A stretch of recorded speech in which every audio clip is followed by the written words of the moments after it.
Hello, everybody, and welcome to the Irish Hypnotherapy Conference 2026. And this morning, I'm talking to Giancarlo Russo. Giancarlo, how are you? Hi, John. Here is everything. It's okay here in Italy. What about you? Everything is fantastic here. Everything That's is wonderful. fantastic. Welcome back to Dublin for a start. You Thank you. enjoyed last year? Yeah, I did love last year. It was amazing. So I'm looking forward to be back in April. And so am I. And your talk was fantastic last year Thank you. because it's a topic that really interests me. But just for those who don't know you, do you want to just give a little bit of background about who you are Of course. and how you got into hypnosis and how Oh, you yeah. use it every Oh, day? yeah, for sure. My background, I'm a physiotherapist and I'm specialized in neuro rehabilitation. But I met hypnosis before I became a physiotherapist, and I met it by chance.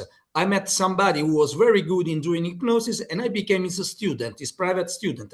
Then, in the years, I started working with patients, especially in pain, especially in neuro rehab after stroke, and I start using some of the hypnosis I learned from that man. And I saw that the patients were improving so much through the suggestion and through the work I was doing with hypnosis. So I decided to study it better. So to step into the clinical fields of hypnosis. So I start traveling to the UK, to the US, and in Italy as well. We have a very good tradition in clinical hypnosis in Italy, in the hospitals. And so I became even deeper and deeper into the hypnosis world. And what attract more the focus of my attention in the hypnosis is the body language that the people express before, during, and after hypnosis. What is very important to understand, John, is that theoretically and didactically, when we teach, we split human into body and mind, but in reality there's no any difference between the body and the mind. What is inside I can see from the outside, and what I see from the outside is what is inside of the person. So every and each emotion, we know from the work of Professor Paul Ekman, has a facial expression, for example. But of course, it has a facial expression because during the evolution, we from the all four position, we went into the bipedal position and we cover with clothes. So we expose only the face to the other people's side. So we say we can see emotion from the face. Yes, of course, John, because we put clothes on us, but we can see also from movement of the body the emotion. We can see from some part of our body that became red because more blood arrives there. So it's a strong signal that something is happening to that person. And I realized that during hypnosis, something were changed into the persons. And we know very well from those very good practitioners in stage hypnosis, they know exactly which person is going to be in hypnosis very short because they see something in the muscle of the eyes, they see something in the posture of the head, they see something the shoulders get rounded. And I was very attracted being a physio from those aspects. And so that's why I develop a didactical way to make people understand what to look and search in this.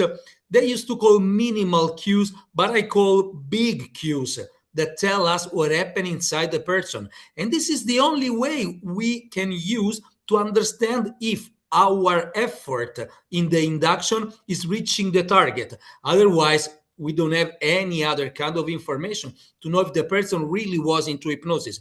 Of course, John, we can ask him, were you in hypnosis? And he normally answers, I don't know. I don't know what should I feel when I'm in hypnosis. Can you understand? Many people feel nothing. We know we work to reach a target. What we want is, for example, the person to be painless or to quit smoking or to improve some habits, right? So we don't care if he says, okay, I was in deep hypnosis or I was in light hypnosis. We care about the result. They pay us to have a result, okay? But I like to have a screening of what's going on. So I like to go deep into the body Dictates the language system.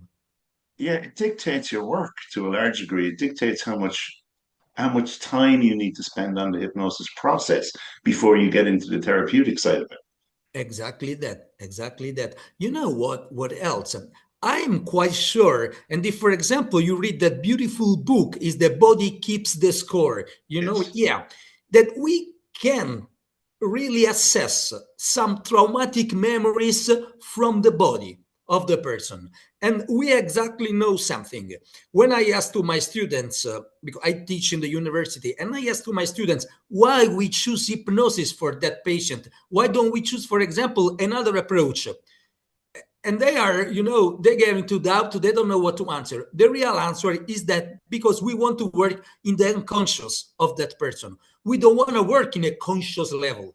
If I decide to work on the conscious level, I use the word, I can speak with him, I can use some behavioral cognitive therapy, right? I don't go into hypnosis. I go into hypnosis when the problem is very hidden inside, when it's within the problem, and when the person is not even aware of what's going on. That's why I choose hypnosis, because I want to go deeper.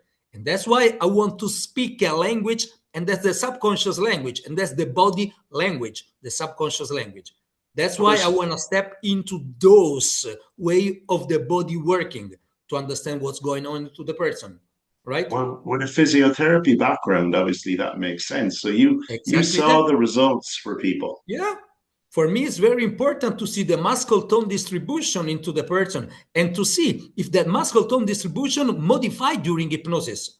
For example, its shoulder from rounded shoulder open more so that Yes. its chest going to be wider in front of me during the session.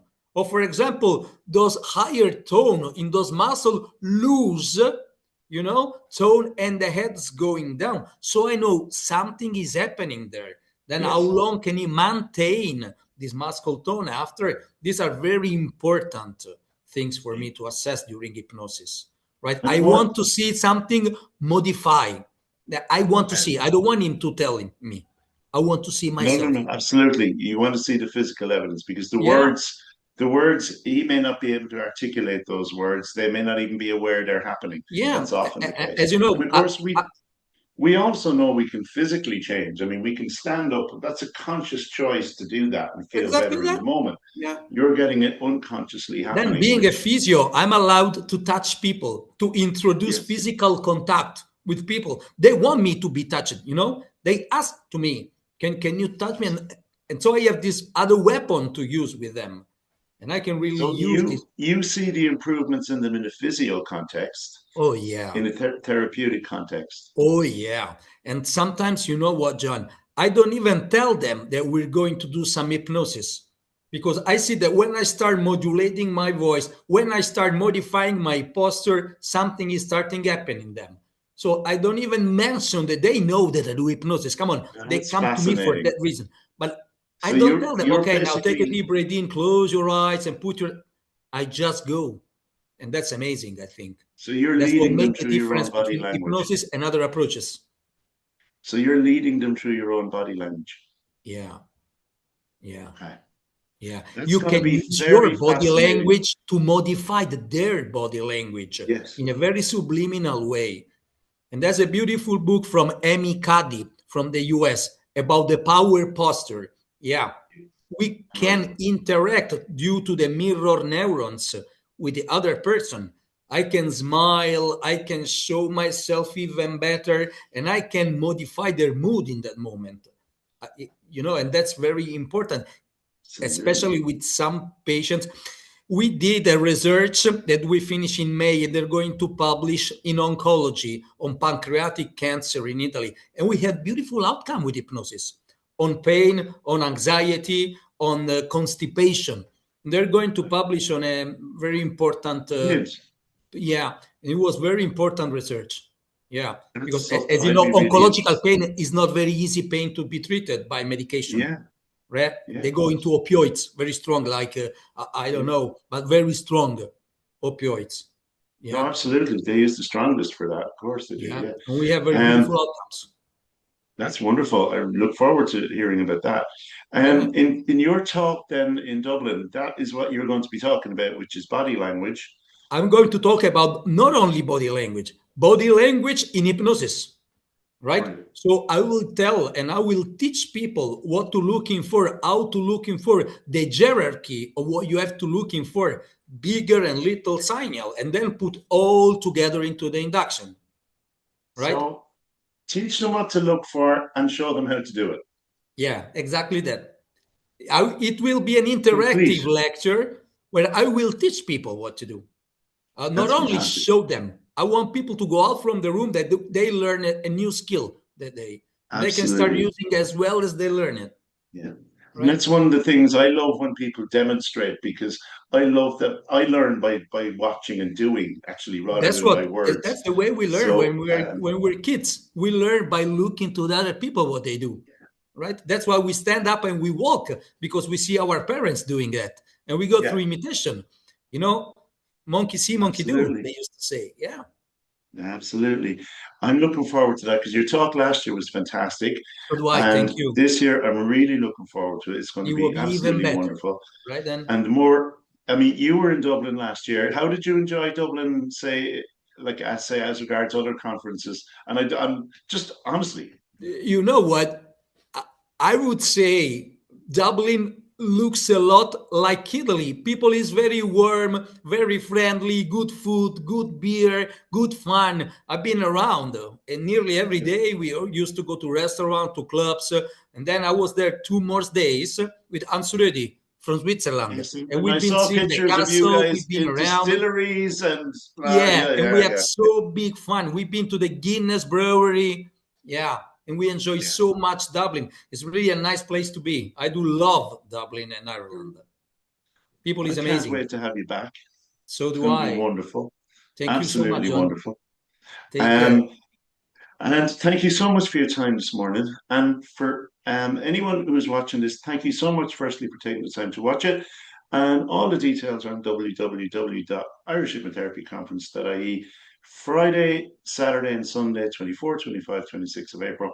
And hopefully, we'll see you there to see Giancarlo and loads of other world class speakers from around the world. Have a beautiful day. Ciao.